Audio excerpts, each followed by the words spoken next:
Olá, pessoal. Estamos começando mais um dos encontros com o futuro e vamos ter hoje uma conversa sobre a Fórmula 1.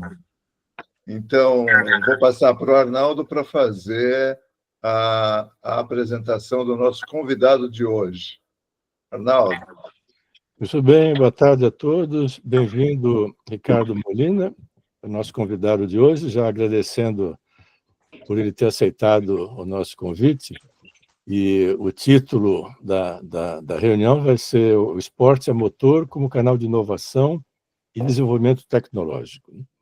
Bom, o Ricardo Molina é engenheiro mecânico aeronáutico, formado pelo ITA em 93, e comentarista de automobilismo do canal Band Esportes atualmente, mas também responsável técnico da Comissão Nacional de Kart e membro do Conselho Técnico e Desportivo Nacional da Confederação Brasileira de Automobilismo, a CBA. Ele também é sócio proprietário da Paragon Ergonomics, que é uma empresa especializada em materiais compósitos e desenvolvimento de componentes para competições de kart, automobilismo e motociclismo. Ele vai falar desses temas e vamos ter bastante tempo de conversar depois da apresentação rápida que ele vai fazer. Molina, a palavra sua agora. Muito boa tarde, meus colegas, e agradeço a oportunidade de mostrar um pouco do trabalho que eu venho realizando já há quase 30 anos no automobilismo nacional. Depois de me formar no ITA, eu fui estagiar na General Motors, aliás, durante o 5º ano.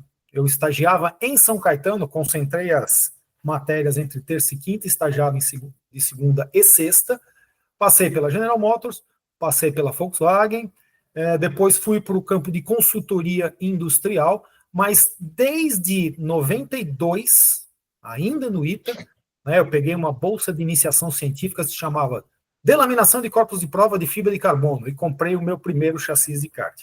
A partir dali, o bichinho entrou no sangue e nunca mais saiu. Então, eu sempre tive a intenção de trabalhar no meio. Então, eu comecei correndo de kart, corri um pouco de fórmula, eu tenho 8 títulos estaduais de kart e 1 nacional, e assim que eu pude, recebi um convite do Felipe Giafone, da família Giafone, que cuidava da Stock Car, que corre hoje na Fórmula Truck, que também é comentarista do Band Esportes, para começar a escrever os regulamentos do campeonato dele, regional da Granja Viana. E a partir daí nunca mais parei, entrei na CBA, e é a partir sobre a CBA que eu vou fazer uma pequena apresentação aqui, mostrando como é que está o automobilismo e puxando alguns campos aí de inovação tecnológica, principalmente mostrando para vocês que nós temos muito campo de desenvolvimento e, infelizmente, muito poucos interessados em entrar para o nosso meio aqui. Então, vamos lá, eu estou já dividindo com vocês a apresentação, deixa eu passar para ela.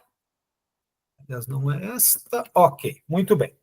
Então, vamos ter uma visão geral da entidade, os seus departamentos. Vamos começar explicando desde a entidade mãe, que é a Federação Internacional de Automobilismo, sediado em Paris.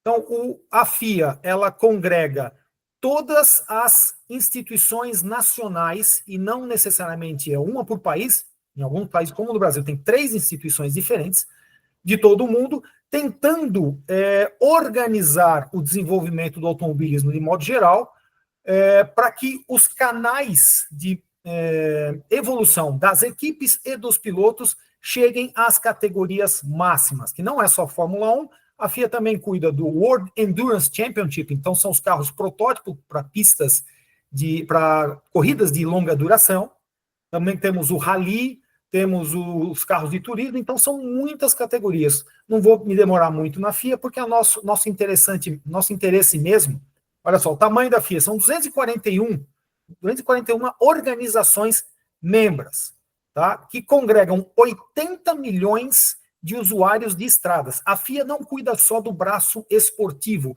ela também trabalha na segurança no trânsito, na educação para o trânsito, e desenvolve e fomenta e financia vários projetos. Eu gosto de citar um deles, que foi o desenvolvimento de um capacete popular para ser vendido a preços irrisórios na Índia. Então lá a gente sabe que o trânsito é bastante caótico e o número de mortos por ano era muito alto. Esse número chegou a ser reduzido em 30% com esse projeto. Então, a FIA atua em vários campos. Aqui no Brasil, a gente conhece a FIA mais pelas transmissões, pelo automobilismo esportivo, mas no mundo todo ela também cuida de nós, motoristas normais. Cada associação que cuida do braço esportivo é chamada de ASN. Então, a ASN do Brasil é a Confederação Brasileira de Automobilismo. Mas nós temos duas outras entidades que cuidam ou fomentam a segurança e o desenvolvimento do trânsito normal. São elas a Associação Automobilística do Brasil, que fica em São Paulo, e o Automóvel Clube Brasileiro, que chega a ser mais antigo ainda do que a CBA. Detalhe, cada uma dessas associações tem um voto na eleição do presidente, que atualmente é Mohammed bin Sulayem, que é um príncipe árabe. Eu acho que todo mundo que já acompanhou a Fórmula 1 já sabe quem é, né? E está chegando no fim do seu segundo mandato. Já já nós teremos aí uma outra eleição e a candidata à eleição do bin Sulayem é a nossa Fabiana Eccleston, brasileira, esposa do Bernie Eccleston, que cuidava da Fórmula 1, e que é a vice-presidente aqui de todas as Américas da FIA. Falar um pouquinho sobre a CBA, objetivos e estrutura. Mas uma organização que foi fundada em 7 de setembro de 61, sediada no Rio de Janeiro, ali no Jardim da Glória, e os objetivos são dirigir, difundir e incentivar no país a prática de todas as modalidades desportivas automobilísticas. Então, o foco da CBA é o automobilismo desportivo. As comissões que compõem a CBA, então, o CTDN, o Conselho Técnico Desportivo Nacional, e a Comissão Nacional de Karts, que são duas das comissões que eu faço parte, mas temos também Comissão de Rally, Comissão de Veículos Históricos, uma comissão grande, que é Arrancada, Drift, Track Day, Recordes e Testes, Comissão Nacional de Medicina Desportiva, que tem como presidente o Dr. Dino Altman, que é médico do São Luís, e que é um especialista em traumatologia. Ele é o médico-chefe da Stock Car, médico-chefe do GP São Paulo de Fórmula 1. Temos a Comissão Nacional de Velocidade na Terra, que é diferente do Rally. Velocidade na Terra realmente é porta a porta. São terródromos, tá? Tem muito no Paraná, alguns no interior de São Paulo, então carros mais antigos. É uma modalidade que vem crescendo muito exatamente pelo baixo custo. Ela aproveita muito material de outras categorias que ainda tem desempenho na velocidade na Terra. Comissão Nacional de Circuitos, que é aquela que se incumbe de fornecer dados e parâmetros da FIA para manutenção, reforma e construção de autódromos no Brasil. A Comissão Feminina do Automobilismo, que é presidida pela Bia Figueiredo, piloto que já foi até a Fórmula Indy e hoje milita na Copa Truck, e a Comissão Nacional de Automobilismo Virtual. É a mais nova das comissões, mas nem por isso ela é pequena. Ela está rapidamente chegando a ser a maior comissão em termos de associados. Para vocês terem uma ideia, a Comissão Nacional de Kart, que é a maior delas, tem hoje 6 mil pilotos filiados no Brasil. A comissão virtual já chega a 3 mil com 3 anos de vida. Falar um pouquinho da Comissão Nacional de Kart, que foi aqui, originalmente, eu fiz parte. É um órgão regulamentador, homologador e promotor das provas do kartismo de competição a nível nacional. É a única comissão da CBA que realmente organiza provas. Todos os anos nós organizamos o Campeonato Brasileiro de Kart em novembro e a Copa Brasil de Kart em julho. Por que 2 nacionais?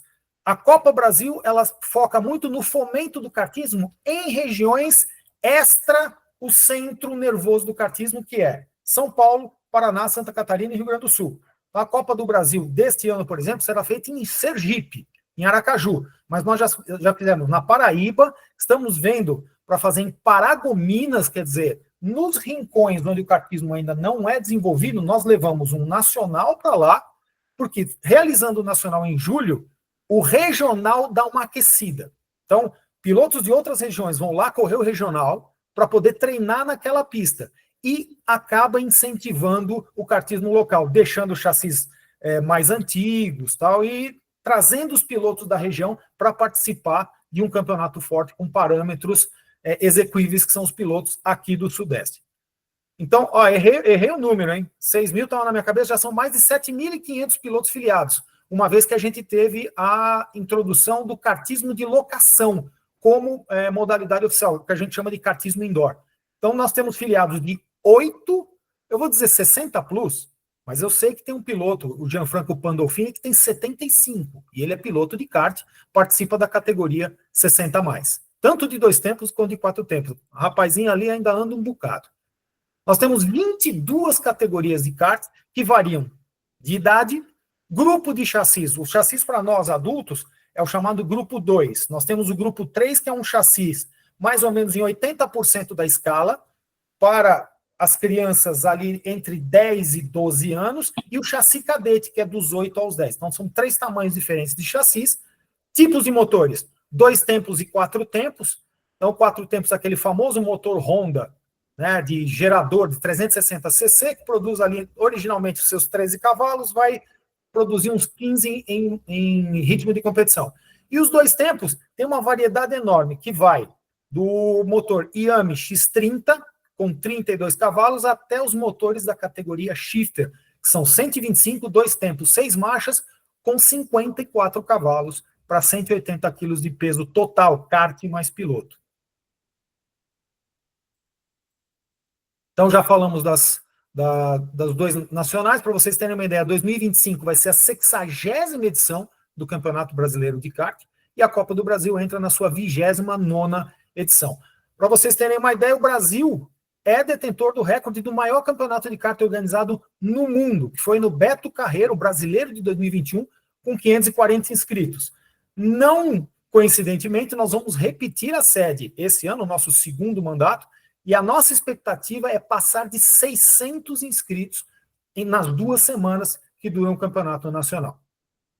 E, para terem uma ideia, uma média de 3 profissionais atendem cada piloto.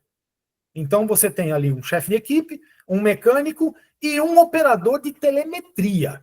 Então, além de ser um esporte que congrega muitos praticantes, também gera muitos empregos. E vocês vão ver na apresentação que também gera muito desenvolvimento tecnológico. O Brasil hoje é o 2º maior país em número de fabricantes de componentes homologados. Um detalhe, por que existe esta homologação? As regras do kartismo, ditas pela FIA, elas são muito rígidas em termos de dimensional, que materiais usar, que tipo de motor, para que a gente possa padronizar o kartismo no mundo inteiro e, de repente, num campeonato mundial, termos chassis da Itália, da Alemanha, da Austrália, norte-americanos, brasileiros, argentinos. Então, essa homologação ela é necessária para que a fábrica construa o seu equipamento, pode ser um chassi, um motor, um carburador, pneu com desempenho pré-estabelecido, para que a gente tenha uma equiparação e, principalmente, a restrição do custo. Hoje, uma temporada de kart no Brasil, então vai fazer um regional forte, como o Campeonato Paulista, mais 2 nacionais, não sai por menos de R$500 mil. Então, sempre será um esporte caro, mas ele não precisa ser destinado apenas aos bilionários. A gente consegue reduzir o custo com o processo de homologação. Então, nós temos 30 empresas que homologam algum tipo de componente no Brasil. A primeira é a Itália, com mais de 100 empresas. Nós somos os segundos, até na frente de França, Alemanha, Estados Unidos. Então, o Brasil está muito bem situado nesse campo. E mais de 100 empresas brasileiras que produzem outros componentes não homologados. Por exemplo, o colete de proteção que eu fabrico, ele não é homologado. Então, a Paragon não produz nenhum produto homologado, mas nós produzimos diversos outros que são usados durante as competições. Para vocês terem uma ideia, a empresa MG Tires, né, MG Pneus do Rio Grande do Sul, ela fornece pneus para o Mundial. É feito uma concorrência em que entra qualidade e preço, e os mundiais normalmente são na Europa. A MG hoje fornece pneus para praticamente todos os continentes. A Austrália, Estados Unidos, Oriente Médio, Oriente Extremo. Então, é uma empresa, um exemplo de uma empresa brasileira muito bem sucedida nesse campo. Vamos falar um pouquinho da categoria top do kartismo, para se ter uma ideia de como esse bichinho aí que vocês estão vendo, que é um kart shifter, pode desenvolver tecnologia e necessita de tecnologia para ser competitivo. Então, um equipamento como esse tem 180 kg de peso, kart mais piloto, o motor é homologado pela FIA, então 125, 2 tempos, 6 marchas com 54 HP. São 2 tipos de pneus que a FIA homologa. Um jogo de pneus tem que durar 250 km, que é o tipo Prime, o mais macio, e o Option, que tem que durar 350 km, com uma queda de desempenho entre a volta mais rápida e a volta mais lenta de, no máximo, 10%. Então, ele tem que ter durabilidade e consistência. Algumas marcas de pneus saíram da homologação, porque, por exemplo, hoje um jogo de pneu custa R$ 1.100 e ele vai durar, no máximo, esses 350 km, que equivale, basicamente, 350 voltas. Os cartódromos têm, em média, 900 a 1.150 a 1.200 metros. Então, o pneu é um componente muito caro e que demanda uma atenção muito especial para ser consistente. Um kart chega a gerar 3,5 G de aceleração lateral. O Fórmula 1 gera 4, 4,5. Na composição de lateral mais longitudinal e freada, o Fórmula 1 chega a 5, 5,5. Mas lateral puro, 4,5. E um carro normal, de desempenho razoável, gera 0,85 de aceleração lateral. Então é um brinquedinho, vamos dizer assim, um equipamento muito radical. Tá? E 175 km de velocidade máxima ali no cartódromo Velopark. Sempre vai depender da relação do par final, pinhão e coroa, mas já pegamos no radar 175 km por hora. E não temos cartódromos de altíssima velocidade no Brasil. Se compararmos com alguns cartódromos na Europa, onde vai ser o Mundial de Shifter esse ano em Kristianstad, na Suécia, eles chegam a 190 km por hora. Outro detalhe importante do kartismo atual é que as carenagens têm uma função aerodinâmica crucial. O kart, de modo geral, é um veículo que gera lift. Por quê? Várias zonas de baixa pressão. Atrás das costas, em cima do capacete, principalmente ali a 45 graus para trás e para cima de cada uma das rodas. As carenagens, que antigamente serviam apenas para absorção de impacto, elas têm que passar por um crash test, com um parâmetro de aceleração e energia absorvida. Hoje elas têm uma função aerodinâmica muito importante. Se vocês notarem aí onde estão os círculos vermelhos, é a última grande evolução do kartismo. A gente chama esse painel frontal de gravata. Basicamente, parece uma gravata, mas é o antigo number plate. No início do kartismo era só um quadradinho em cima da coluna de direção com um número. Agora se tornou esse elemento que serve para desviar o fluxo de ar. Você vê que essa carenagem da marca Parolin, ela admite uma quantidade de ar no frontal e tem 3 canais. Um sai um pouquinho abaixo de onde está o número 152 e 2 deles por essas saídas laterais. Com esse direcionamento de fluxo, eles conseguem reduzir muito a zona de baixa pressão atrás das costas e acima do capacete. A do capacete incomoda porque na reta começa a puxar o capacete da cabeça. E atrás gera arrasto aerodinâmico, gera drag. Essa gravata em testes de túnel de vento chega a diminuir em 15 newtons o arrasto geral do conjunto. Mas também os bicos, que esse painel maior não está escrito Cambuca e Parolin, no shifter ele serve para direcionar o fluxo de ar para os freios dianteiros. E as laterais, onde está Parolin, 152, tá, e o nome do piloto, também serve para você regular a temperatura do pneu. Colocando a carenagem um pouco mais para cima, um pouco mais para baixo, você consegue regular o fluxo de ar em torno do pneu e em regiões mais frias, consegue aquecê-lo, ou em regiões mais quentes, manter o pneu dentro da janela de trabalho, tá, que é mais ou menos entre 90 e 110 graus Celsius. Outro aspecto importante, o desenvolvimento dos motores hoje usa dinamômetros de bancada operados automaticamente, que comparam potência, torque entre motores, entre o base e o motor de desenvolvimento, e o próprio software gera algum tipo de sugestão de tuning, se é na carburação, dependendo ele vai aprendendo com as curvas, então ele pode te sugerir, por exemplo, a taxa de compressão está muito alta, né? o motor está esquentando demais, ele cruza esses parâmetros. Então, você monitora a temperatura, monitora a potência, monitora torque, e ele vai te sugerindo essas alterações. Alguns preparadores acham que isso é coisa de preguiçoso, né? Preferem ainda confiar no seu tato, na direção do vento, no que aprendeu do pai, no caso dos Tchê, que são filhos do preparador do Ayrton, mas aqueles mais espertos já entraram nessa onda aí, e eu não duvido que a inteligência artificial comece a ser usada nessa atividade dentro em pouco. Outro dado importante que hoje você não consegue ser competitivo sem, a telemetria. Hoje você tem 10 parâmetros monitorados no carro. É um veículo pequeno, mas você tem curso de acelerador, curso de freio, várias acelerações, temperatura da água no motor, som da lambda. Então tem diversos parâmetros. E ainda não é monitoramento em tempo real, é proibido, e tem vistoria para isso, né? Então vamos reduzir um pouco o custo, mas basta o piloto parar no box, vem o operador de telemetria, já pluga ali o seu laptop e já puxa todos os dados do painel. São várias marcas de painel, entre elas PI, que é usada no automobilismo, em fórmula, e já estuda as curvas e já sugere para o piloto alguma alteração na sua tocada ou até mesmo alteração de acerto.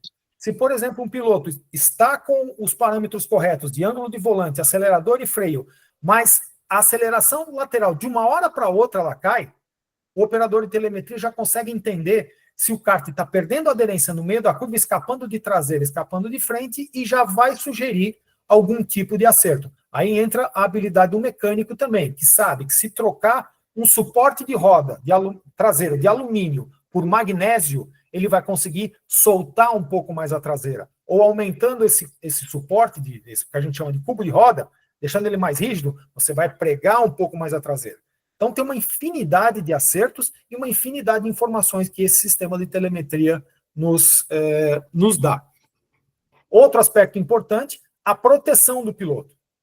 Eu sou infelizmente, eu sou um dos recordistas de acidente na CBA. Vários dos meus acidentes foram estudados, tá? Um deles eu sofri no Arena Sapiens, no Brasileiro de 2008, tá? Eu larguei, fiz a primeira curva, um cartódromo que não existe mais, um cartódromo de altíssima velocidade, fiz a primeira curva, estava disputando com outro piloto amigo meu, quem chegava na segunda curva primeiro, mas à frente houve um enrosco e um dos karts ficou virado de frente. Eu decolei por cima dele. Nas fotos, a gente conseguiu estimar que eu estava a 7 metros de altura e caí de cabeça no chão. Ainda bem que eu estava com um capacete Bell, como vocês podem ver aí, de fibra de carbono. Eu fraturei clavícula, quebrei quadril e o meu ombro deslocou.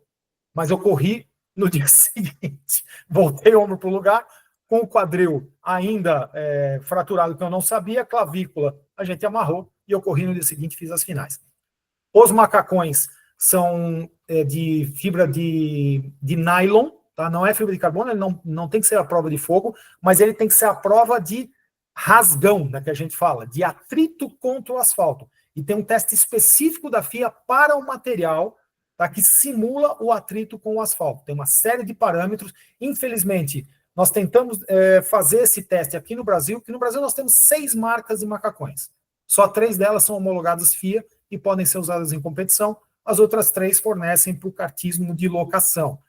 Fizemos uma parceria com o Senai, mas o Senai não se mostrou muito afeito a trabalhar com a CBA, por uma razão ou outra que agora não vale a pena a gente discorrer. E aqui do lado direito o meu produto, aquele colete que vocês estão vendo com as alças, é um colete de material compósito com acolchoamento de EPDM, que é o nosso protetor de costela. Não é necessário um impacto para quebrar a costela no kart. Os bancos são bastante baixos e ficam aqui, mais ou menos um palmo abaixo das axilas.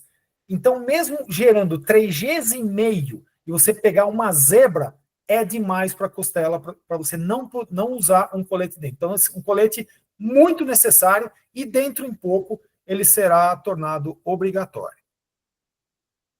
Aqui o nosso quadro, né, que é basicamente a estrutura metálica do chassi. De modo geral, os tubos são 4130, aço cromo molibdênio. mas as fábricas desenvolvem junto às metalúrgicas, né, as siderúrgicas, componentes especiais, tubos especiais exclusivos para a própria fábrica. No Brasil, a Mannesmann desenvolvia isso, parou de desenvolver, e as fábricas nacionais agora são obrigadas a desenvolver com os fabricantes europeus. Aqui está a alquimia, aqui está o segredo do desempenho do kart. Kart não tem suspensão, não tem mola, não tem amortecedor. É um eixo rígido na traseira e duas mangas de eixo apoiadas no eixo piloto, no kingpin, tá? E toda a compliance do kart em relação à pista e o desempenho do pneu depende da torção desse componente que vocês estão vendo. Então, dependendo da composição do tubo, como ele é soldado e o desenho das curvas, você joga essa torção mais para frente, que está do lado direito, essa parte mais estreita que a gente chama de garrafão, ou mais para a traseira. Isso vai variar com o tipo de pneu, tipo de chassi, categoria, porque muda o peso. Então, a alquimia está aí, o segredo está aí. A líder mundial nessa tecnologia é a Tony Kart, uma empresa de Novara, se não me engano, na Itália, e 50% dela pertence à família Schumacher. Né? O Michael Schumacher comprou 50% porque essa marca estava para falir e ele correu por essa marca quando andava de kart. Aí ele foi lá e colocou, se não me engano, foram 30 milhões de euros na época. O Mojo é uma fábrica moderníssima, soldagem automática robotizada, os chassis de competição são soldados imersos num tanque de um líquido que reduz muito a ação do calor sobre os tubos, não prejudicando a composição metalúrgica desse tubo com a solda. Então, o parque de usinagem deles é uma coisa assim, é fábrica escura. Coloca-se um carrinho com os peços de alumínio ou de magnésio na porta e na outra porta saem as peças todas prontas sem ninguém intervir. Então aqui eu coloco que, inclusive, para o desenvolvimento dos quadros, se usa análise de elementos finitos, assim como nas carenagens também se usa CFD. E o CTDN, ele é um outro departamento que regulamenta e homologa todas as outras modalidades. Todas aquelas comissões, a única que tem um departamento técnico específico é a Comissão Nacional de Kart. Para todas as outras, o CTDN toma conta disso. Para encurtar um pouco o assunto, a nossa Bíblia se chama Anexo J, de normas da FIA, que basicamente lida com a segurança. Então, gaiola de proteção, Santo Antônio, cinto, estruturas de absorção de impacto, a parte de corta-fogo, de absorção de temperatura, tudo isso é o nosso trabalho diário. Hoje em dia a gente cuida da homologação, por exemplo, do novo carro da Stock Car, né, que tem a bolha de uma SUV, é uma revolução, nunca houve uma categoria de SUVs no mundo, e nós estamos cuidando da homologação. Alguns problemas surgiram, a primeira prova foi realizada sem homologação. Vocês podem adivinhar, problemas de segurança. Mas a gente está trabalhando forte para poder homologar esse carro com as modificações que a gente sugeriu, aí rapidamente antes da próxima prova. Aí vocês podem ver um exemplo, tá? O IPT trabalhou nas simulações da gaiola nova, tá? Que tem tubos da ArcelorMittal, um tubo também revolucionário. A FIA só aceita tubos de aço sem costura, tubos extrudados. A ArcelorMittal conseguiu provar que o processo de fechamento e soldagem dos tubos deles aceita as cargas da FIA. Então foi o primeiro tubo de aço com costura num carro homologado pela FIA no mundo. E é isso. Fora isso, também treinamos os comissários esportivos e técnicos, tá? Então, basicamente, esse é o trabalho que eu realizo na CBA. Legal. Molina, obrigado aí pela apresentação, obrigado por ter aceito o convite. Esse tema todo mundo no ITA gosta, no sentido principalmente com a Fórmula 1, né? Uhum. Muitos de nós acompanhamos a Fórmula 1 com interesse bastante forte. E a Fórmula 1 traz avanços tecnológicos que repercutem para toda a indústria automobilística, né? Sim. Essa característica ela é um dado extremamente interessante na passagem para o elétrico, o freio, o aproveitamento das energias de freagem. Existe toda uma tecnologia que vem a partir da Fórmula 1 e é absorvida por toda a indústria automobilística. No Brasil, a tua apresentação foi assim, a partir da base, né? Você centrou na importância do kart para todo o desenvolvimento do piloto. O Ayrton Senna saiu do kart, né? E o Rubinho, e todos, não sei se todos, mas a gente vê que o kart tem uma função muito importante. Mas, por exemplo, no ITA, existem alguns desenvolvimentos baseados na SAI, pela SAI. Né? Então, tem o Baja, tem um grupo que desenvolve o Baja, que é um carrinho para andar na lama, né? Fora da estrada, enfrentar os desafios.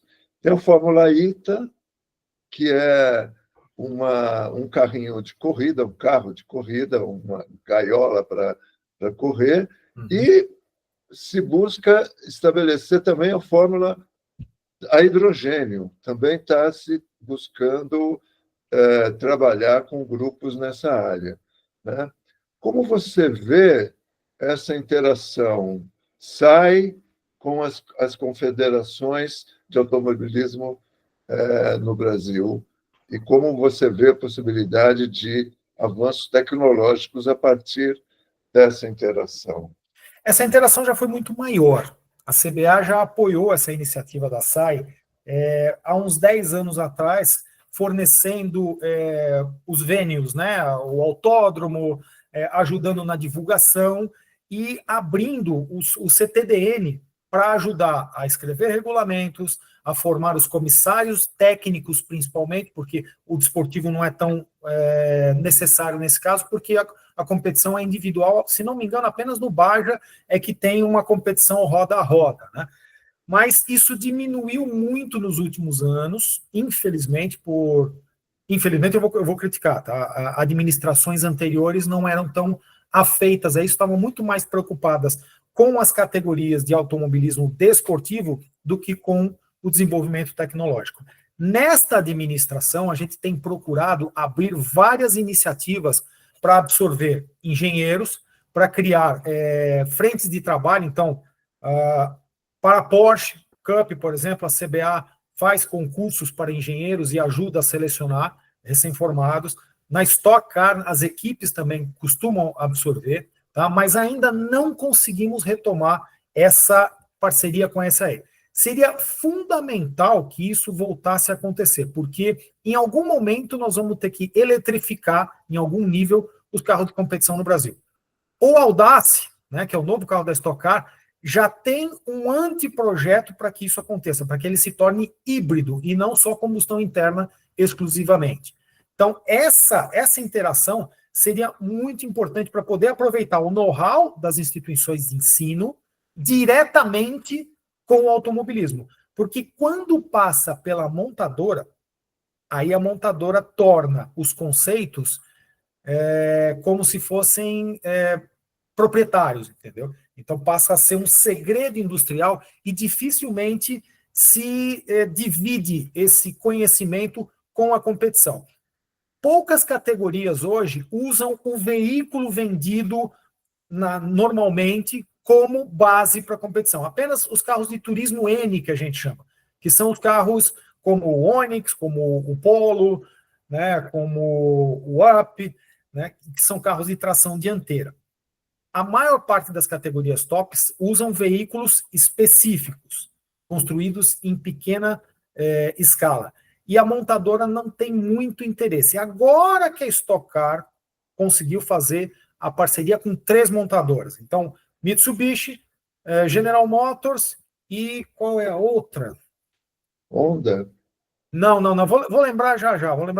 Aí começa a entrar o meu estado de putrefação humana de ter acordado às 2 horas da manhã. Né? Toyota, Ricardo. Já.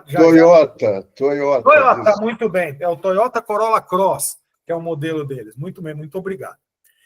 Então, agora que essa interação está começando, mas muito no campo da promoção e marketing, e não da tecnologia. Um segredo aqui. Corolla, Cross, Mitsubishi, Outlander, o Chevrolet Tracker, todos eles usam motor Ford.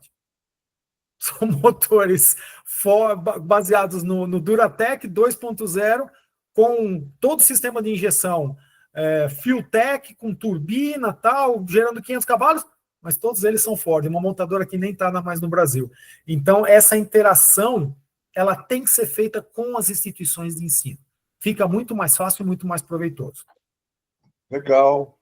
Obrigado pela resposta. Vou passar para o Arnaldo, então, para abrir uma fila que eu espero que o pessoal levante a mão para fazer as perguntas, ok? Muito bem, Molina.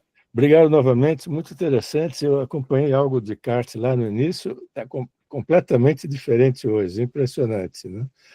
Agora, vamos pular direto para a Fórmula 1. Pelo menos eu tenho acompanhado um pouco mais de perto como espectador, né? Já fui a mais de 10 GPs aí em vários países, mais de 10 países.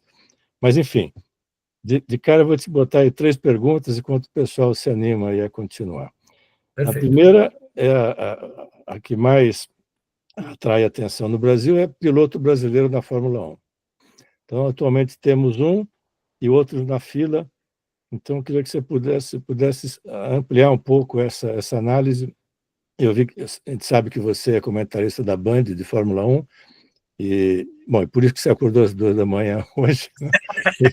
Não só para a Fórmula 1, mas para Fórmula 2, 3 e várias outras coisas, né? Então, exatamente. O futuro de pilotos brasileiros na Fórmula 1 a curto prazo. Primeira pergunta. Segunda, as novas regras de Fórmula 1 para o ano que vem. O que vai mudar e o que pode... Tragédia. Vai ser uma resposta dolorida, mas vamos lá. E a terceira é o programa Net Zero, não? Da Fórmula 1, de uso de gasolina sintética sem emissão de carbono. E por que não foram para etanol de uma vez? Né? Que é equivalente, já existe, é muito mais barato. As notícias que se tem do custo do litro da gasolina Net Zero, fabricado pela Aramco, se eu estou certo. Exato. Aramco. Enfim, você vai dizer quanto custa. Então, isso aí, essas são as 3 perguntas. Piloto brasileiro, novas regras e o Net Zero. Bom, vamos começar com os pilotos que estão na borda. Tá? Aí um já está, o Gabriel Bortoleto, o Drogovic fica orbitando e tentando uma vaga, e nós temos um outro menino agora, né? Nossa, esse sono tá triste. Eu vou até olhar aqui, porque eu posso falar palavrão aqui? Tá, vai gravar. Mas... então não vou falar o apelido do Maru, que é pai desse menino, Rafa Câmara, né, que está na Fórmula 3 e hoje fez a terceira pole position em 3 corridas. Então, o menino está chegando forte. Mas vamos falar, de modo geral, dos 2 que estão ali na Fórmula 1. Eu conheci os 2, um peguei no colo e o outro eu entreguei troféu quando ele estava na Cadetinho, com 8 anos. Né? O Gabriel Bortoleto eu peguei no colo lá na Granja Viana, e o Bortoleto e o Drogovic começou a correr em São Paulo, né, muito cedo. São 2 meninos que tiveram, graças a Deus, um aporte financeiro muito bom, tá, das suas próprias famílias. O patrocínio ali foi muito raro, principalmente o Drogovic. A família dele tem uma rede de lojas de autopeças e peças para caminhão e um operador logístico. Né? Então ele conseguiu, Drogovic conseguiu, com meios próprios, ir até a Fórmula 2.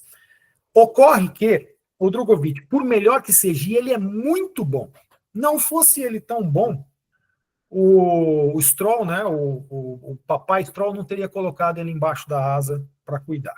Ele é um piloto com uma capacidade técnica muito forte. De modo geral, ponto, né?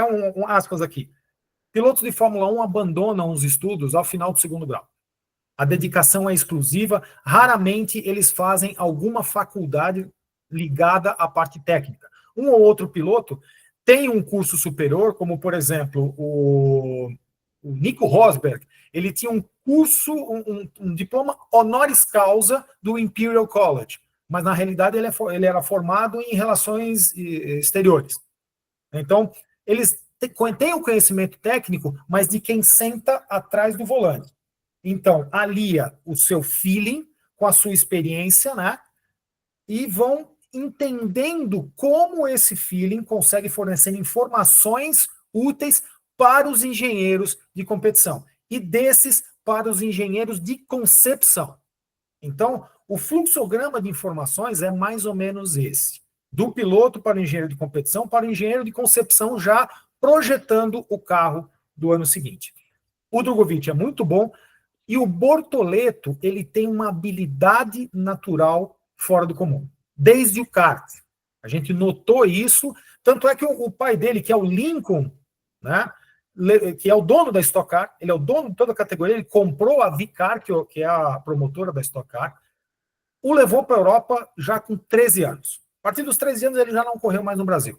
Lá ele correu grandes campeonatos de kart, europeu, World Superkart e os mundiais, e já passou para o monoposto muito cedo, sempre por equipes grandes. Prema, Trident, são equipes que militam em diversas categorias. A Prema, por exemplo, ela milita em 4 campeonatos nacionais de Fórmula 4, na Fórmula Regional, que eu passo depois, na 3, na 2 e agora na Indy. Ela tem 2 carros na Fórmula Indy a partir desse ano. Então, uma organização muito grande. E a Trident vai no mesmo canal. São ambas equipes italianas. Então, esses 2 pilotos tiveram uma formação muito forte. O Drogovic também foi cedo para a Europa, aos 15 anos. E lá interagiram muito com a parte técnica num nível que dificilmente nós vamos ter no Brasil. Né, por limitações econômicas, limitações de importação. Então, se o piloto quer chegar à Fórmula 1, ou alguma outra categoria top, o Drogovic não vai conseguir chegar na Fórmula 1, ok, mas ele tem vaga no World Endurance Championship ou na Indy quando ele quiser, pelo conhecimento que ele adquiriu trabalhando na Fórmula 1. Para vocês terem uma ideia, ele usa o simulador da fábrica pelo menos 3 vezes por semana.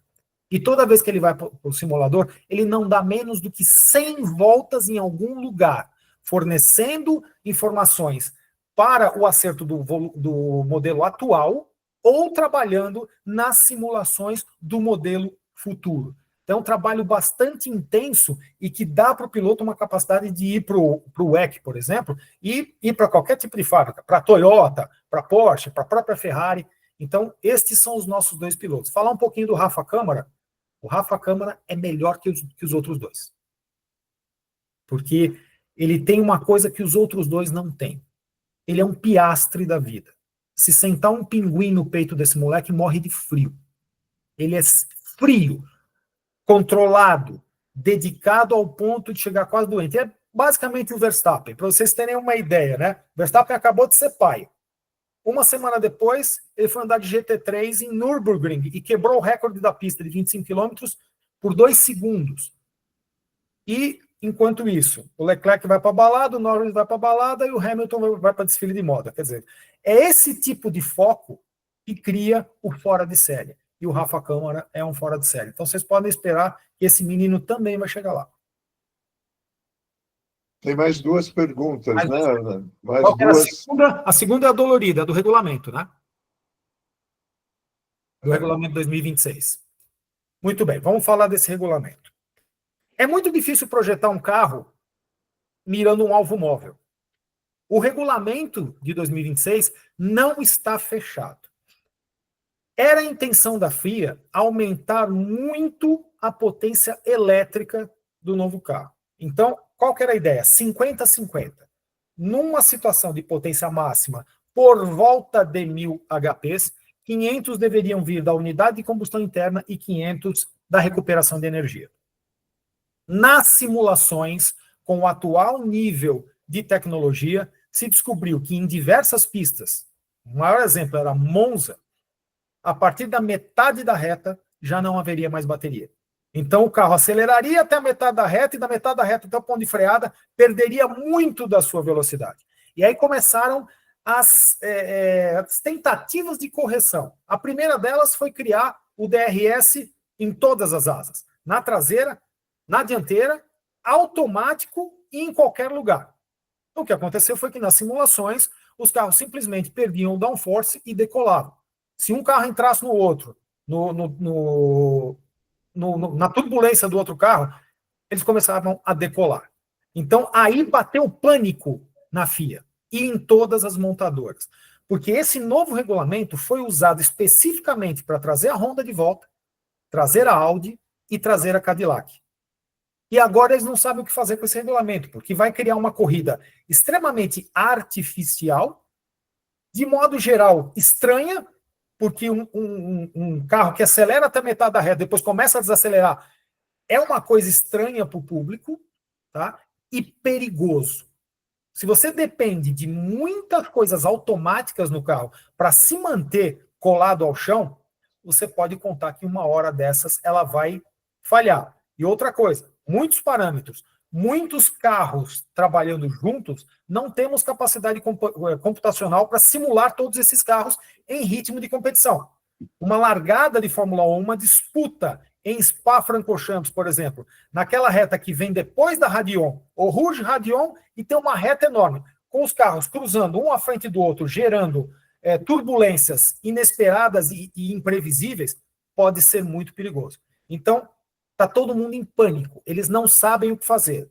Já se levantou a hipótese de estender o regulamento atual por mais um ano, para entender e tentar fazer alguma coisa. Outra proposta, reduzir a potência elétrica, aumentando a potência do combustão interna. Só que o motor já está concebido.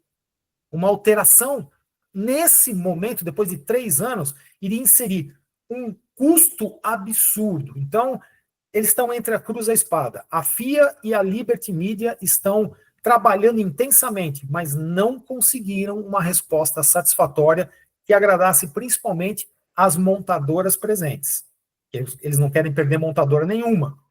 E também estão querendo evitar possíveis processos. Imagina só, você faz uma Audi gastar, e já gastou, quase $1 bilhão se preparando para entrar na categoria, e quando está tudo pronto, muda o regulamento, muda o projeto. Imagina o processo que a Liberty Media e a FIA podem tomar. Então, bastante complicado. E a terceira pergunta era? Terceira pergunta, não, vai. Net Zero, mudança de combustível para ser sem emissão de carbono. Como eu tinha vontade que o Fórmula 1 fosse movido a etanol. Como eu tinha essa vontade. Ocorre que os grandes patrocinadores da Fórmula 1 são árabes. E eles não têm interesse nenhum em adotar o nosso combustível renovável. Além da Aramco, várias equipes têm como acionistas principais fundos soberanos de países árabes. O presidente da FIA é um príncipe árabe. Então, as empresas ligadas diretamente ao petróleo ou a combustíveis que não sejam, vamos dizer assim, vegetais, vamos dizer renováveis, vamos dizer vegetais, tá? Elas estão tentando trazer para dentro de si, né, para dentro das próprias empresas, o domínio sobre o combustível e usar a Fórmula 1 como plataforma de promoção dos seus produtos futuros. Combustível fóssil vai acabar um dia, a gente sabe disso.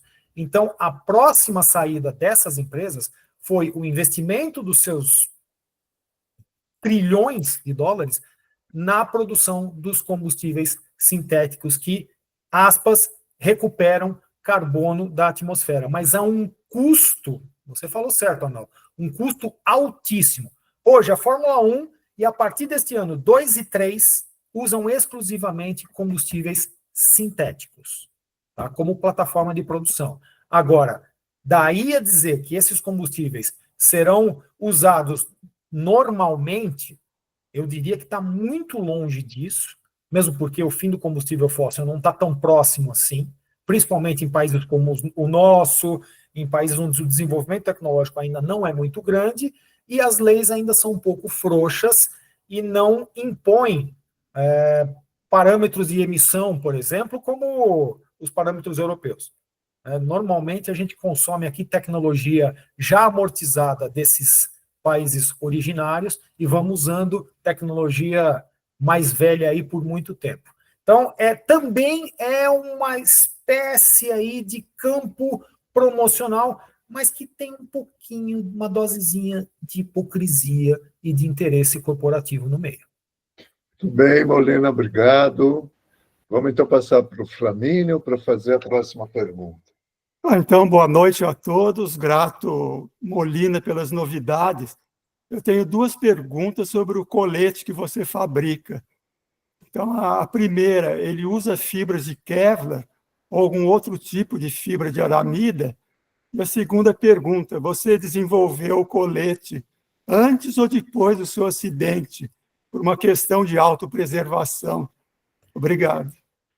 Flamínio, vou começar pela segunda pergunta. Não só o colete, mas agora a gente está desenvolvendo barreiras de impacto de espuma, né? Espuma expandida, porque hoje a gente ainda confia nas barreiras de pneus. Então, esses acidentes que eu sofri, somado ao péssimo atendimento que eu recebi na época, me deixou um pouco traumatizado, mas que eu transformo isso em motivação. Não havia coletes de material compósito no mercado mundial até a criação do meu. Eu produzo coletes em fibra de vidro, mas com tecido, nunca com manta, tá? E também o que a gente chama de Carbon Kevlar.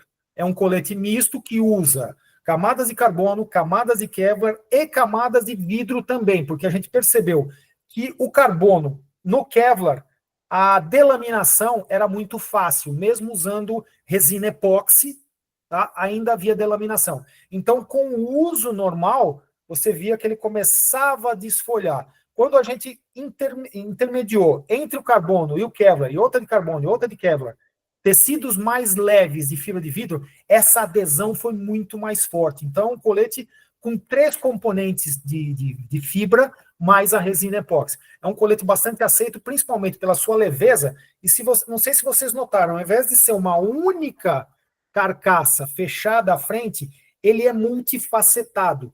Então, ele acaba assumindo o formato do tórax de maneira muito mais fiel, dividindo melhor as cargas, tanto no uso normal quanto no impacto. A gente já teve clientes com grandes capotagens, impactos em T, e infelizmente a gente não produz braceiras, perneiras, e teve fratura de membros, mas nenhuma costela. Então, pelo menos o nosso produto está funcionando de maneira correta.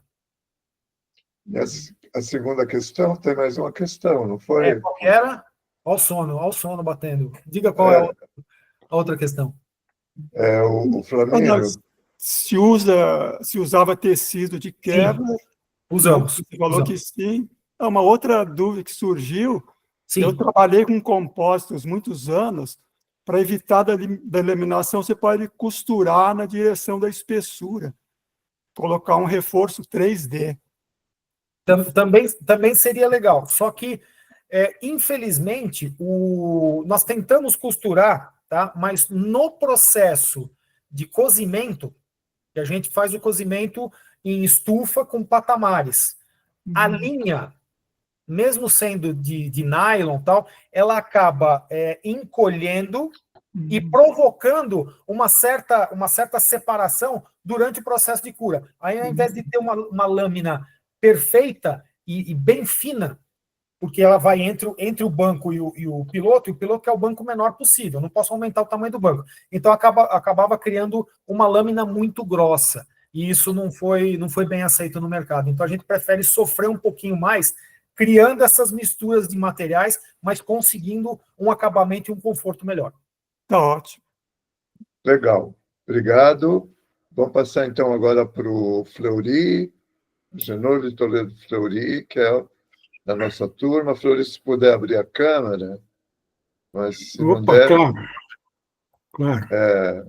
Bom, então... eu sou um admirador do Molina, assisto quase todos os programas lá da Band. A gente ouviu fica ouvindo minhas bobagens? As suas bobagens, tá certo? As suas informações são fundamentais. Eu tenho duas perguntas, uma de cunho pessoal, tá? Opa, manda O ver. problema é o seguinte, quer dizer, na década de 60, e eu sou da turma do Paulo e do Arnal, você de 73, mas na década de 60 a gente só tinha corrida de kart nesse país, porque não tinha quase nada. E eu empurrei muito kart de um grande amigo, que depois virou... além de ganhar campeonatos brasileiros, também ganhou, foi o primeiro campeão de Super V, um cara chamado Marcos Troncon. Opa! Conheci. Conheceu, Marcos? Grande sujeito. Mas, lógico, tá certo? Quando fui para o ITA, acabou isso aí, tá certo? A minha pergunta, dizendo pessoal, tá certo? Como é que você conseguiu conciliar essa tua vibração com o automobilismo com o ITA? Porque quando eu vi lá no Supermotor, tá certo? Que você é um engenheiro formado no ITA, eu digo, porra, deve ser grupo aí, né? Deve ter história aí. Bom, então, essa é uma, tá certo? A outra, certo, é a seguinte, tá certo? Os grandes campeões também se formaram, tá certo? Pela capacidade deles de dar uma enviesada no regulamento, né? Veja esse Nelson Piquet, tá certo? Pequeno gênio, tá certo? Pode ser um cidadão, pode ser que não seja grande coisa, mas como piloto e mecânico, ele é um gênio. E a gente teve esse episódio recente na Stock, tá certo? Da desclassificação dos carros lá eu não vou lembrar mais de quem, mas certamente do Massa e mais três. A PMG, que tinha o Massa também. Eu lembro desse caso dos pneus. A pergunta é: você não pode sair nada do regulamento na Stock Car? Como é que é essa coisa?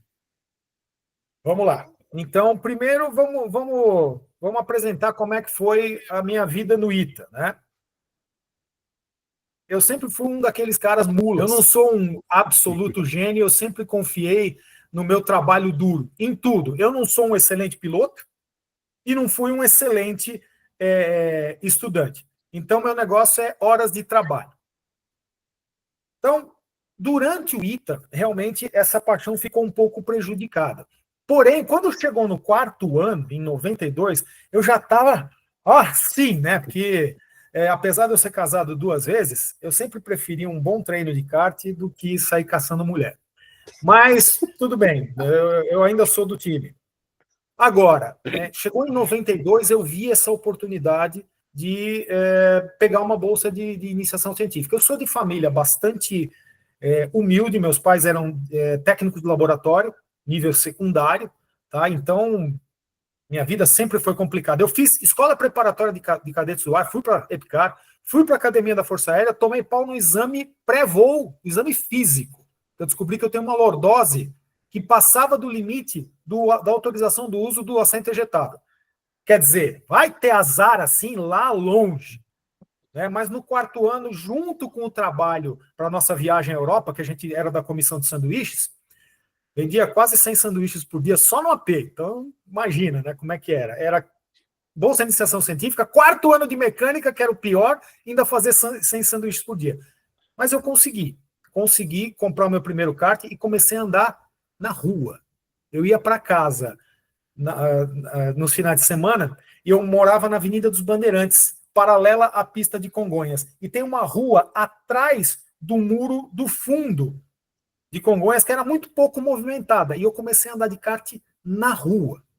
Até que eu conheci o pessoal da GM, que me indicou um campeonato pirata, em 93, né, chamava AKVM, Amigos Kartistas de Vila Mariana.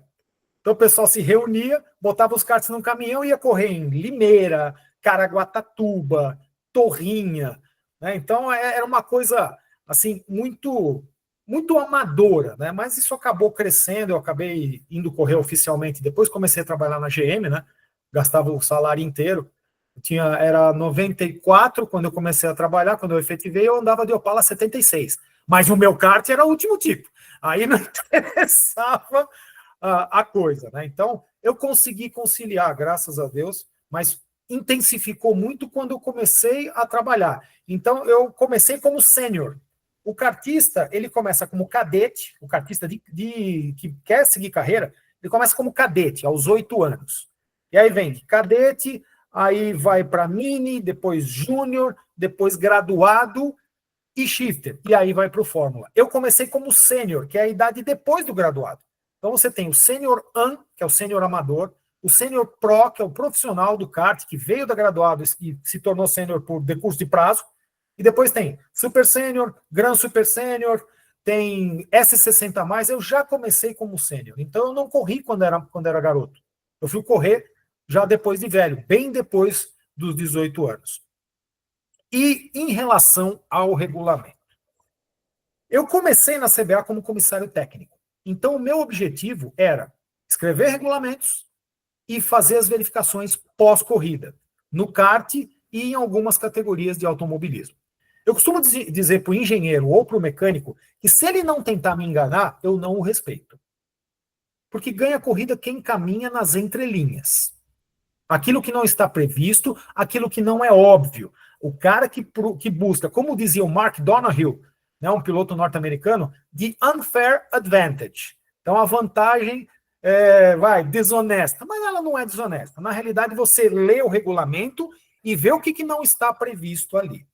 Por exemplo, um caso do kart. Nós temos a prova das 500 milhas de kart todo ano. São karts de várias marcas, mas todos eles com motor sorteado Honda de 13 HP. E é uma prova de basicamente 12 horas, em que vale mileage, quer dizer, a autonomia do kart, quanto mais tempo você passar na pista, menos paradas você faz. Na vistoria técnica, apareceram dos 6, 3 karts de uma equipe que nunca apareceu lá. Eu já fiquei de orelha em pé. E procura daqui, procura de lá. O que é que o cara fez? O regulamento dizia que o tanque de combustível deveria ter no máximo 8 litros. Mas não dizia nada da linha que vai do tanque ao motor. Ele enrolou uma mangueira sobre si mesma. Eu contei ali, tinha 3 metros de mangueira, num total de 2,5 litros. Tudo bem, depois do primeiro abastecimento, não tinha problema nenhum. Só que a primeira tanqueada dele foi de 10,5 litros e não de 8. E ele já ganhou a prova de 12 horas na primeira tanqueada. No ano seguinte, ele não fez mais não, porque eu fui lá e escrevi a capacidade total de armazenamento de combustível. Mas ele me pegou. E eu admiro muito por isso. Na Stock Car, o problema dos pneus foi um pouco diferente. Foi feita uma adulteração da carcaça do pneu através de trabalho mecânico e térmico. Só que o pneu é meio que imexível, porque a única coisa que separa o piloto de São Pedro são as 4 áreas de contato do pneu com o solo. E cada área dessas não é maior do que um cartão de crédito. Então, alterar um item de segurança básico é inaceitável. O Fábio Greco, que é o presidente do CTDN, o meu chefe no CTDN, ele correu atrás dessa desclassificação até o fim.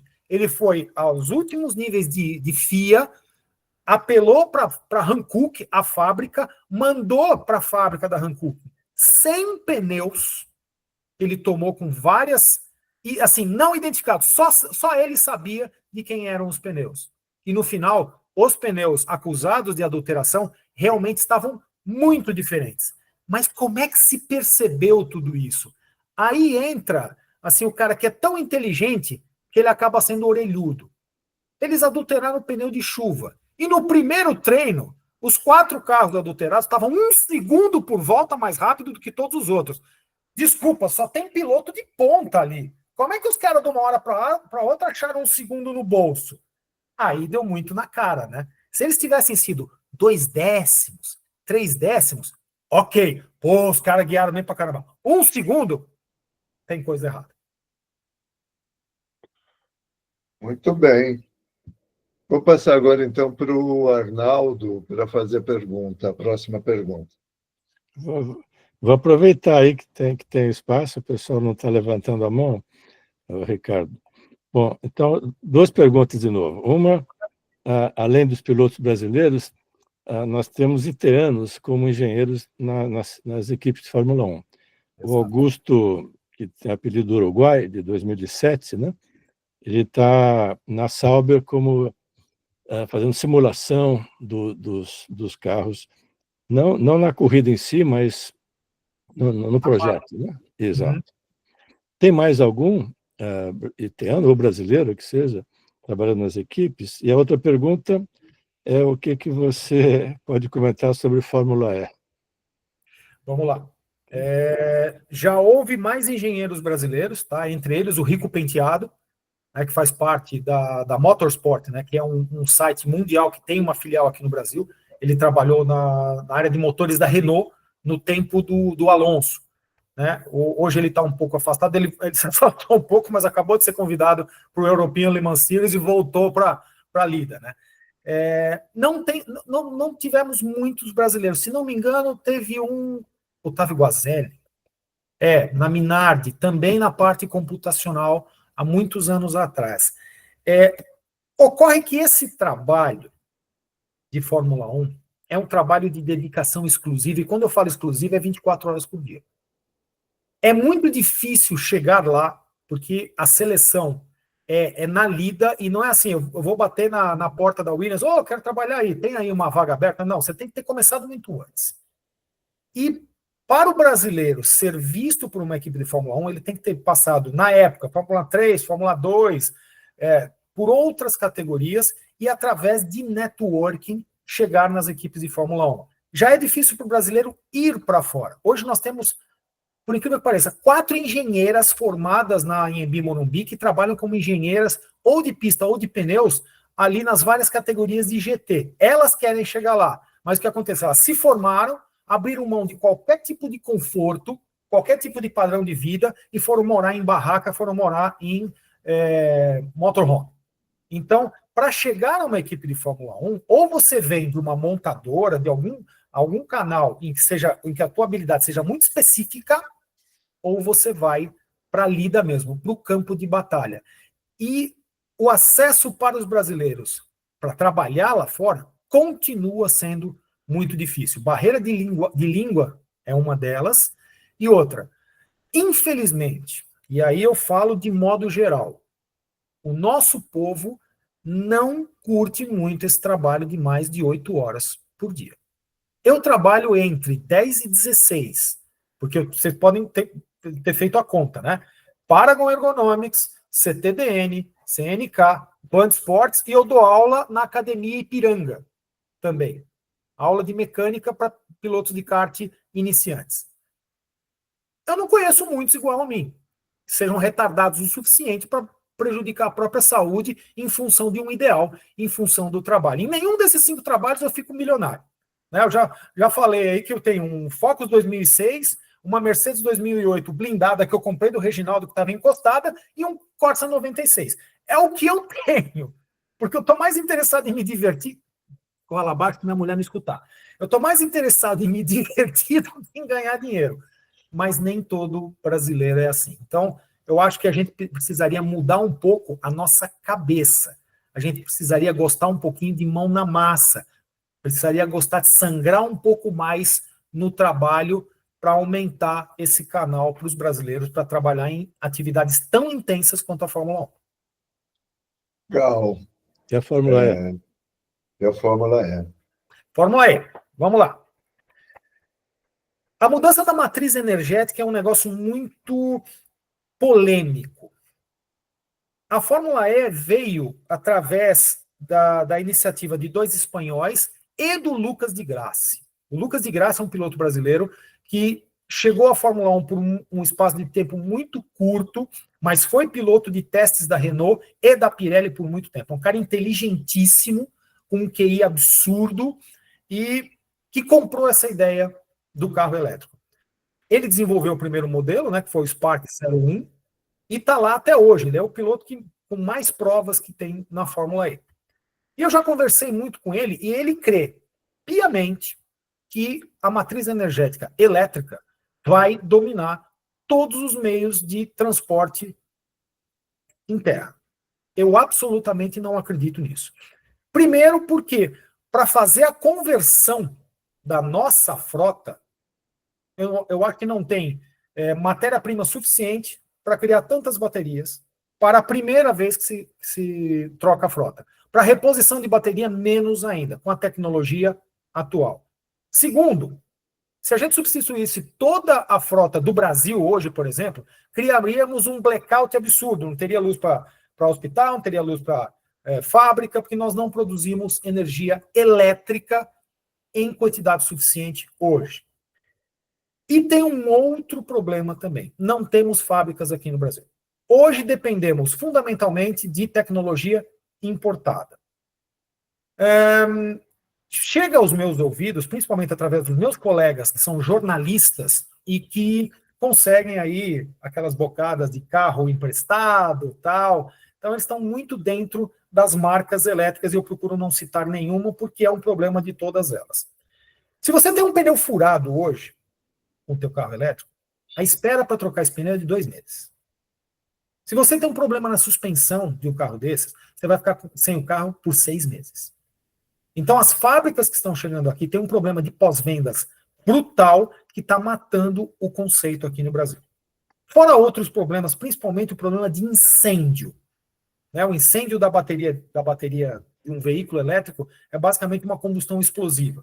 Temos vários casos, é praticamente impossível de se apagar, e os comissários de pista da Fórmula E, se houver um incêndio num veículo, a ordem que eles têm é isola a área e deixa queimar. Não tem como apagar. Então são vários problemas de uma tecnologia que ainda está em desenvolvimento. O que eu penso que poderia ser uma estratégia interessante para o veículo puramente elétrico? Veículos de serviço, com baterias substituíveis, ou veículos de transporte individual pequenos em regime de time sharing. Quer dizer, não são veículos com proprietários. Você pega o veículo aqui, vai até lá, o outro pega o mesmo veículo, vai até o canto. E aquele cara pega o veículo, vem até aqui. Então, time sharing. Isso seria o ideal. E nos ambientes urbanos, onde os pontos de recarga são muito mais fáceis de serem instalados e vigiados. Vocês sabem que tem um ponto de abastecimento da Volvo, se não me engano, na rodovia dos Bandeirantes, e de 5 pontos, sempre funcionam 2. Os outros 3, ou os fios foram roubados, ou a estação foi vandalizada, ou ela simplesmente está inoperante. Então, e não é só no Brasil esse problema. Nos Estados Unidos nós temos isso, em países da África nós temos esses problemas sociais. Então, na minha opinião, a Fórmula E deveria focar naquilo que ela faz desde o início. Provas em circuitos citadinos, provas em circuitos urbanos, mostrando a tecnologia para aqueles caras que vão usar aquilo no meio urbano. Evoluiu muito. No início nós tínhamos troca de carro por falta de capacidade de bateria. Hoje, com o Gen 3 Evo, você tem carros que facilmente ultrapassam os 300 km por hora, com tração nas 4 rodas, uma capacidade de regeneração de energia absurda. Então, olha como evoluiu isso. Então, a evolução vai chegar, mas muito focado, na minha opinião, no habitat natural do carro elétrico. Tá? Porque para viagem ainda é complicado, então o curto prazo é muito importante para você cativar o mercado consumidor. A Fórmula E, basicamente, é um meio de promoção da cultura do carro elétrico. Então, ela tem que focar naquilo em que ela vai conquistar primeiro, o meio urbano. Muito bem, legal. Molina, antes de passar para o Flamínio, eu, aproveitando essa discussão, um pouco da Fórmula E, a gente vê que o Brasil tem uma oportunidade enorme com os carros híbridos, que você envolva o etanol com a eletricidade. Sim. Você tem montadoras que acreditam no híbrido e desenvolvem híbridos, como a Toyota, a Nissan e outras, mas principalmente as montadoras japonesas. Não seria um espaço para você desenvolver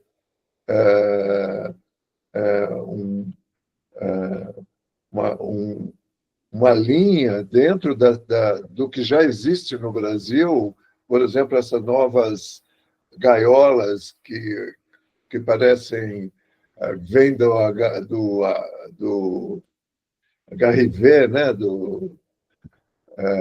Para que você trabalhe na direção do desenvolvimento do híbrido a etanol com eletricidade.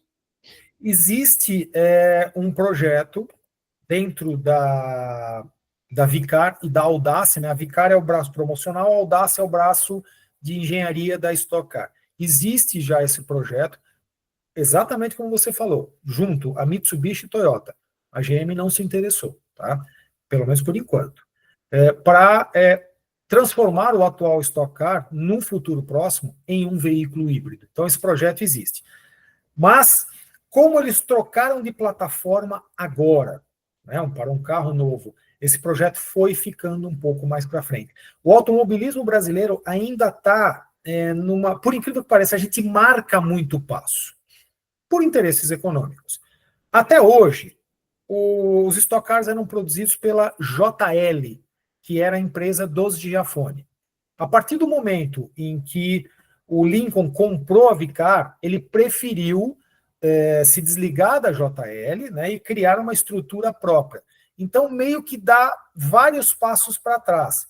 Ele passou a desenvolver um projeto próprio, instalações fabris próprias, muita coisa terceirizada, mas a montagem final é ele que toca, tá? Uma empresa muito grande, com muitas pessoas. Então, muitos passos para trás. Eu acho que a gente ainda vai demorar pelo menos aí uns 5 anos para voltar para esse projeto do híbrido. Infelizmente, eu gostaria que fosse para já, mas infelizmente vai demorar. Parece que a gente está perdendo mais uma vez um timing importante para aparecer para o mundo, né? Como uma solução viável e competitiva, né? Mundialmente. Passar para o Flamínio para a gente fazer mais uma questão.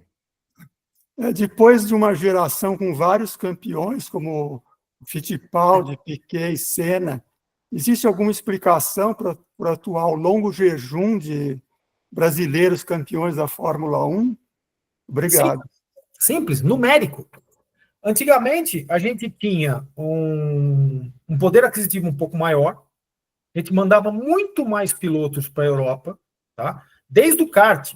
A gente tinha na Europa Fórmula 3 em todos os países, tinha Fórmula 3 francesa, alemã, italiana, Fórmula 3 britânica, tinha Fórmula 3 sul-americana aqui, que chegava a ser até mais forte que a de lá. Mas a FIA, acertadamente, no meu ponto de vista, mas com os seus pontos colaterais, os seus defeitos colaterais, seus problemas, começou a investir numa tecnologia de segurança que basicamente tornou o automobilismo de coisa de milionário para bilionário, que foram os carros de carbono. Quando você sai de uma tecnologia tubular, como eram os Fórmula 3, nessa época que você citou, né, que eram basicamente carros tubulares com chapas de alumínio. Alguns eram semi-monocoque, outros monocoques puros, mas dobrar uma chapa de alumínio, injetar espuma de poliuretano e tornar uma estrutura rígida para criar um carro é muito mais fácil do que ter uma estrutura de laminação a vácuo com autoclave e na qualidade que a FIA exige. A gente tinha muitas fábricas, inclusive na Europa. Tinha Reynard, tinha Halt, a própria Dallara que sobrevive, tinha Migai na França, várias fábricas. Hoje se limitam a 2 apenas. Reduziu para 2. A Dallara é a grande dominadora, tá? Porque a tecnologia ficou tão cara que a evolução dos modelos acabou exigindo um investimento brutal.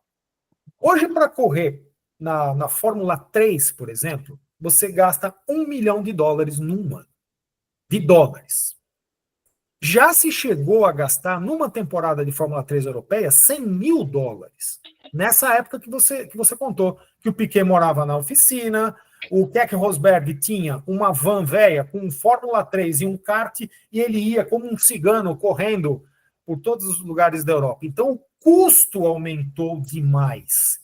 E se está difícil para os europeus, para nós, então, ficou praticamente impossível. Hoje, você levar um piloto do Brasil até a Fórmula 2, você vai gastar, desgraçadamente, 10 milhões de dólares.